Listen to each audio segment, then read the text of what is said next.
Овие млади лица собрани во канцеларија во Скопје се обучуваат за професија за која ретко се слуша кај нас – младински работник. Откако ќе го заокружат процесот на образование, нивна задача ќе биде да им помагаат на своите врсници, особено на оние со пречки во развојот. Ова обука што ја реализира невладината организација КРИК има двојна функција. Им помага и на младинските работници и на оние што имаат потреба од помош за подлабоко да се вклучат во општеството. Станува збор за неформално образование, неформални методи на работа, каде што луѓето учат, саградат себе си на личен и социјален развој. Понатака има и други различни програми на европско ниво, каде што има простор да се отиде и во различни градови, да се видат други практики од таму и да научат нешто друго, така да дефинитивно го дополнува она што секојдневно се случува и дава, да речеме, некоја нова перспектива на животот. Младинскиот работник не е формална професија во земјава, но придонесува за лична надградба на младите луѓе. Оваа работа треба да биде многу пораспространета него што е до сега, бидејќи е многу значајна и има за цел да пред се младите да се развијат како личности и сепак во младите е еднината, така да се надевам дека ќе има барем правиме некој мал чекор да направиме поголема нешто за младите во Македонија. Белтина Ѓелоши доаѓа од Италија. Веќе 5 месеци работи како волонтер во КРИК. Набрзо ќе ја напушти земјава, но вели дека е импресионирана од големата волја на младите за промена на подобро. Young people here in Skopje, they're a lot more mature than what I've seen, which is, in a way, it's good. For obvious reasons, right?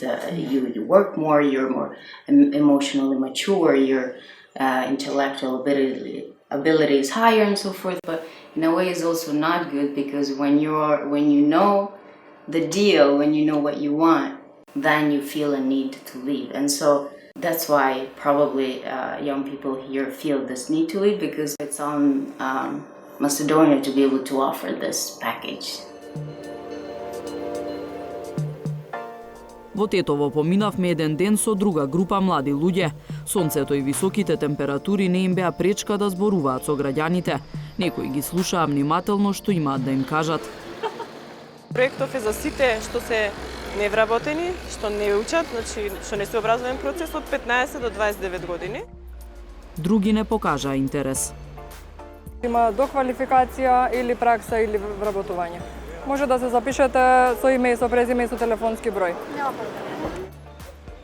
Целта на групата во Тетово е да најде млади до 29 години кои припаѓаат во групата НИТ. Тоа значи дека бараат луѓе што не се дел од образовниот систем, не се вработени во моментот и не посетуваат никаков тренинг. Се обидуваат да ги мотивираат тие лица и да им помогнат за наоѓање работа. Како дел од европскиот проект Гаранција за млади, ваквата иницијатива во Полошко се спроведува првпат.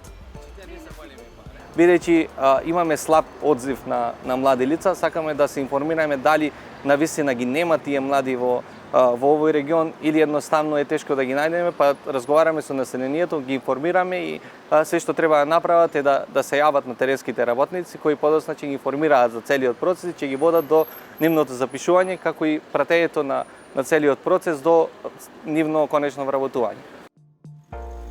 Во целата земја постојат повеќе вакви формални и неформални групи кои се обидуваат да ги ангажираат младите во границите на земјата. Минатата недела во Скопје беа доделени и награди на поединците и групите. Меѓу нив се организациите Мелеем, која се грижи за напуштените објекти и простории во Скопје, Сдруженијето за дислексија Ајнштајн, како и Сдруженијето на граѓани Младите можат за придонес во младинскиот активизам. Наградени беа и личности Блаже Јосифовски за редистрибуција на вишокот храна, балерината Тијана Спасовска, која работи со деца со Даунов синдром, извидникот Виктор Гилев, кој 10 години работи со деца на возраст од 7 до 14 години. Ваквите групи формално ги поврзува Националниот младински совет на Македонија, представничко тело кој им дава поддршка за сите активности.